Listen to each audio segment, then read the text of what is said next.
পুকুর ভরাটের অভিযোগ পেয়ে পুর পরিষদকে নিয়ে ছুটলেন চেয়ারম্যান। বোজানো পুকুর ফের খোঁড়া শুরু হলো। উল্লেখ্য, বছর চারেক আগে বৈদ্যবাটি পুরসভার 14 নম্বর ওয়ার্ডের পীরতলা এলাকায় পুকুর ভরাট করার অভিযোগ ছিল। প্রাক্তন কাউন্সিলর শঙ্কর দাসের অভিযোগের ভিত্তিতে তৎকালীন পুর কর্তৃপক্ষ দাঁড়িয়ে থেকে সেই পুকুরটি খনন করার কাজ করে, কিন্তু প্রশাসনকে তোয়াক্কা না করে এবং রীতিমতো বুড়ো আঙুল দেখিয়ে আবারও সেই পুকুর বোজানোর কাজ শুরু হয়। এই নিয়ে বেশ কয়েকবার পুর কর্তৃপক্ষকে অভিযোগ জানায় স্থানীয়রা। শেষমেশ নড়ে চড়ে বসল প্রশাসন।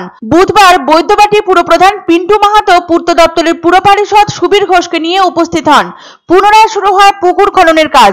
অপরদিকে 20 নম্বর ওয়ার্ডের রাধা গোবিন্দ কলোনি এলাকায় দীর্ঘদিন ধরে একটি পুকুর বোজানো চলছিল। বিষয়টি পুরসভার নজরে আনেন স্থানীয় পুর সদস্য।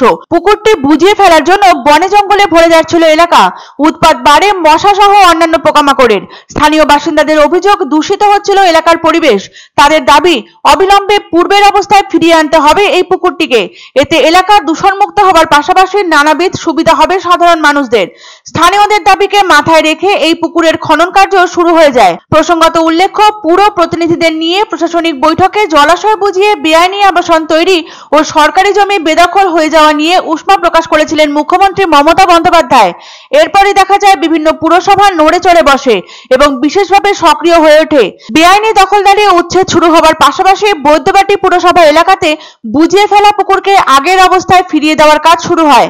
বৈদ্যবাটি পুরসভার 17 নম্বর ওয়ার্ড এনসি ব্যানার্জি রোড এলাকায় একটি 17 শতক পুকুর ভরাট হয়ে গিয়েছিল। পুকুরটি আগের অবস্থায় ফিরিয়ে দেওয়ার জন্য হাইকোর্ট ও মৎস্য দপ্তর থেকে পুরসভাকে নির্দেশ দেওয়া হয়েছিল। তবে 2017 সালের পর থেকেই টালবাহানা চলতে থাকে। জানানো হয় পুরসভার কাছে ওই পুকুর খননের টাকা নেই, ফলে এখনো বোজানো অবস্থাতেই পড়ে রয়েছে পুকুরটি। বৈদ্যবাটি পুরসভার পুরপ্রধান পিন্টু মাহাতো বলেন, পুকুর বোজানোর খবর পেয়ে তারা ব্যবস্থা নেবেন। সাধারণ মানুষ অনেক সময় অভিযোগ করেন না, সেক্ষেত্রে কাউন্সিলরদের অভিযোগ জানানোর নির্দেশ দেন তিনি। মুখ্যমন্ত্রী বারবার বলছেন এই ধরনের অসামাজিক কাজ করা যাবে না, তারাও সেই মতোই চলছেন। অনেক সময় অভিযোগ ওঠে শাসক দলের নেতাকর্মীদের মদতেই পুকুর ভরাট হয়, যদিও সেই অভিযোগ মানতে অস্বীকার করেছেন পুরপ্রধান। তিনি বলেন, সেটাই যদি হবে তাহলে তারাও তো শাসক দলেরই লোক, তাহলে তারা কেন পুকুর খনন করছেন? মুখ্যমন্ত্রীর স্পষ্ট নির্দেশ রয়েছে, কোথাও যেন জলাভূমি কিংবা পুকুর ভরাট করে অবৈধ নির্মাণ না করা হয়। কিন্তু মমতা বন্দ্যোপাধ্যায়ের সেই নির্দেশের পরেও কোথায় নজরদারি?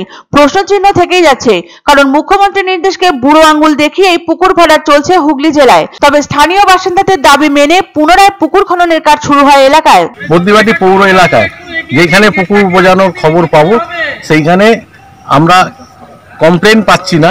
পাবলিক কমপ্লেন প্লে করে যার কমপ্লেনের ভিত্তিতে আমরা এফআইআর করব তাদের নামে, যাতে প্রশাসন থেকে কোনো ব্যবস্থা নেয়